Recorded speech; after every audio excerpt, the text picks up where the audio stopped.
Hello friends, welcome to my channel. Friends, చాలామంది ఫస్ట్లో apply చేసిన వాళ్ళకి మాత్రమే సీట్ వస్తుంది, లాస్ట్లో అప్లై చేసిన వారికి రాదు అని కామెంట్ అయితే చేస్తున్నారు.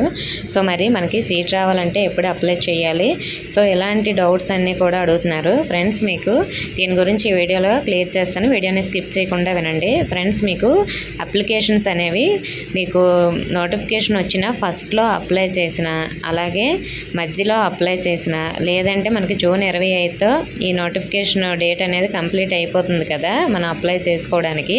ఒకవేళ మీరు జూన్ 24ను కానీ జూన్ 25ను కానీ లాస్ట్లో అప్లై చేసిన మనకి ఏదైనా ప్రాబ్లం ఉందంటే, సో మీరు ఫస్ట్ నుంచి లాస్ట్ డేట్ వరకు, లాస్ట్ డేట్ ఈవినింగ్ 5 వరకు మీరు ఎప్పుడు అప్లై చేసినా కూడా మీకు సీట్ అనేది వస్తుంది. ఎలా వస్తుంది అంటే, మీకు 10th క్లాస్లో మీ క్యాస్ట్లో మీరు మెరిట్లో ఉంటే మీకు తప్పకుండా వస్తుందండి. మీరు ఫస్ట్లోనే అప్లై చేయాల్సిన అవసరం లేదు, మధ్యలో అప్లై చేయాల్సిన అవసరం లేదు, లాస్ట్లోనే అప్లై చేయాలనేం లేదు.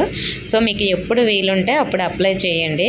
సో కొంతమంది రీవెరిఫికేషన్ రిజల్ట్స్ కోసం వెయిట్ చేస్తున్నారు, అటువంటి వారు రీవెరిఫికేషన్ రిజల్ట్స్ వచ్చాకే అప్లై చేయండి, ఇప్పుడు ఏం ప్రాబ్లం లేదు. సో కాబట్టి మీరు జూన్ 25న అప్లై చేసినా కూడా మీకు మార్క్స్ ఉంటే సీట్ వస్తుంది. ఇలాంటి డౌట్స్ ఏమీ పెట్టుకోకండి. సో ఎప్పుడు అప్లై చేసినా కూడా ప్రాబ్లం లేదు కాబట్టి మీకు నచ్చినప్పుడే అప్లై చేయండి. అప్లై చేసేటప్పుడు మిస్టేక్స్ లేకుండా అప్లై చేయండి. ఇంకా ఏమైనా డౌట్స్ ఉంటే మన ఛానల్ చాలా వీడియోస్ ఉంటాయి, చూడండి. ఓకే ఫ్రెండ్స్, వీడియోని అయితే లైక్ చేసి మీ ఫ్రెండ్స్కి షేర్ చేయండి, మన ఛానల్ సబ్స్క్రైబ్ చేసుకోండి. Thank you for watching.